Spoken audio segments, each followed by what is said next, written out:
welcome back, everyone. Today, we are setting our sights on Tokyo, Japan, for a deep dive into an absolutely massive global megaproject. For all of you construction management students tuning in, consider this your masterclass on the development and construction of Odaiba. We're going to trace its journey all the way from its earliest concepts right up to the finish line, looking at how it evolved from its macro context down to the gritty technical constraints and, of course, the management lessons you can take with you. So, let's dive right in. Here is our game plan for today. We'll start with a city on the water, move into taming the ground below, then cover how infrastructure drives development, followed by managing evolving objectives, and finally, we'll wrap things up with some core lessons for global managers. All right, Section 1, a city on the water, the visible outcome of a century of change. When you look at Odaiba's modern skyline right there on Tokyo Bay, with the futuristic Fuji TV headquarters and all that incredible modern infrastructure, it's easy to get caught up in the aesthetics. You might even notice the forested Battery Islands sitting right there in the foreground. It's a gorgeous view, no doubt about it. But as future construction managers, I want to challenge you to look past the ribbon cutting, look past the shopping centers, the entertainment districts, and the luxury hotels. Our real job is to understand the hidden work, the decades of long-term planning, and the incredibly complex engineering systems that actually made a skyline like this possible. Because, you see, Odaiba didn't just pop up overnight. Its transformation spans over a century. In fact, the word Odaiba literally translates to defensive battery. It all started back in the 1850s, when the Edo shogunate built these artificial islands to protect the bay from foreign naval ships. Fast forward a bit to the late 1980s, and Tokyo is facing a completely different challenge. They desperately needed new urban capacity to relieve pressure on the traditional city center. That is when the modern urban subcenter planning really kicked into gear. Now, they originally planned a massive showcase called the World City Expo Tokyo for 1995, which actually ended up being canceled. But despite that setback, Odaiba kept adapting, eventually becoming the dynamic, mixed-use waterfront district we know today. It evolved across decades, which means massive fundamental shifts in scope, stakeholders, risks, and what actually defined success. The contrast is pretty staggering. On one hand, you have the physical remnants of those 1850s defenses, the stone walls and raised earthworks that you can still see in Odaiba Park today.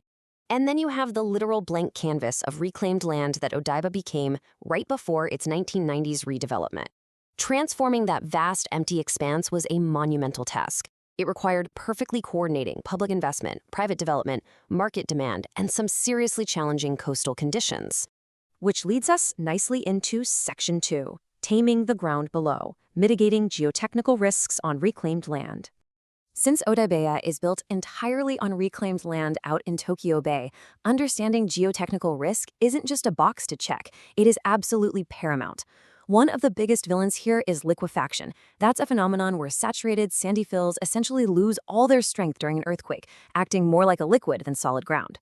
For a waterfront site like this, that means you need meticulous geotechnical investigation, constant settlement monitoring, specialized drainage planning, and intense soil improvement.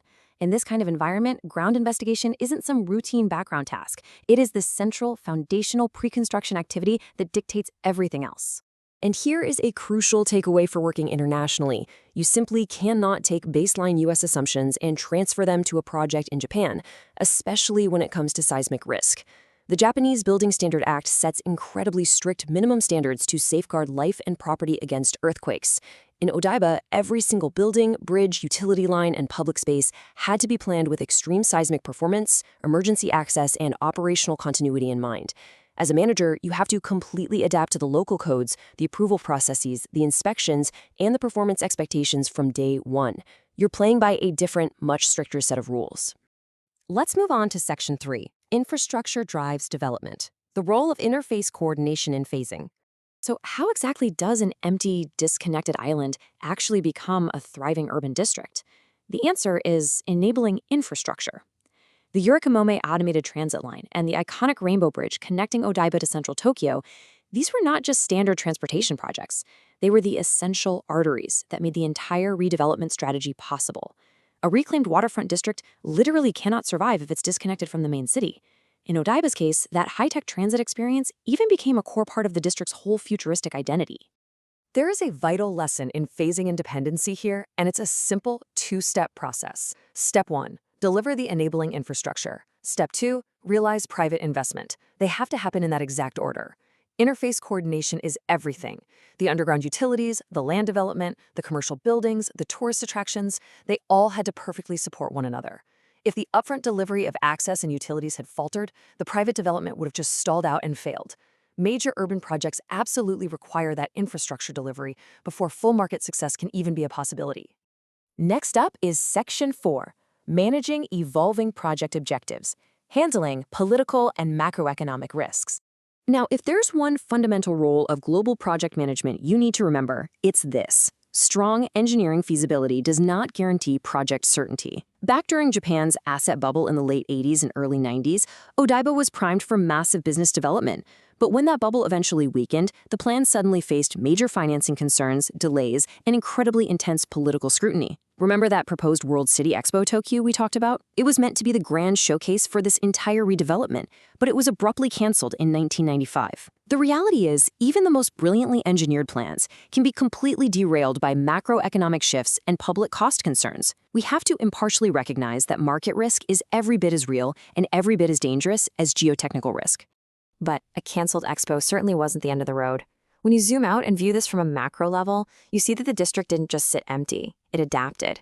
It organically shifted its identity away from being a rigid business hub and evolved into a broader, highly adaptable mixed-use destination. It embraced leisure, shopping, public spaces, and technology-driven attractions. This wider satellite perspective really shows just how deeply integrated Odaiba has become within Tokyo's larger urban network. And honestly, its finish date isn't a fixed point in time. It's constantly changing as older facilities get replaced and as Tokyo sets new, ambitious sustainability and resilience goals for the whole Bay Area. Let's bring it all together now in Section 5, Lessons for Global Managers, Key Takeaways for Your Construction Management Career. Okay, so what are the essential principles we can extract from Odaiba? First, objectives evolved over the life cycle. We went from defense forts to an innovation platform. Urban development is rarely ever truly finished. Second, infrastructure enables private investment. You have to have access before you can have broader success. Third, local risks dictate your construction methods. Whether you're dealing with liquefaction or seismic hazards, the ground conditions absolutely shape your plan. Fourth, political and market risks can and will reshape those plans. Public cost concerns can change a project's trajectory overnight. And finally, global managers must adapt. Your success definitely requires technical competence, but it also demands keen cultural awareness and a deep, thorough understanding of local regulatory codes long before you ever break ground. As you step out into your future careers, I want to leave you with a question to really chew on. When observing a skyline, do you just see the buildings, or do you see the systems that made them possible? The next time you look at a city's waterfront, try not to just get lost in the architecture. Ask yourself how that reclaimed land was actually made buildable. Ask how the transit systems dictated the land use and how the local environmental risks were mitigated. Cultivating that kind of systems-level thinking is exactly what will make you truly exceptional global construction managers. Thanks so much for joining me on this deep dive today, and keep asking those big questions.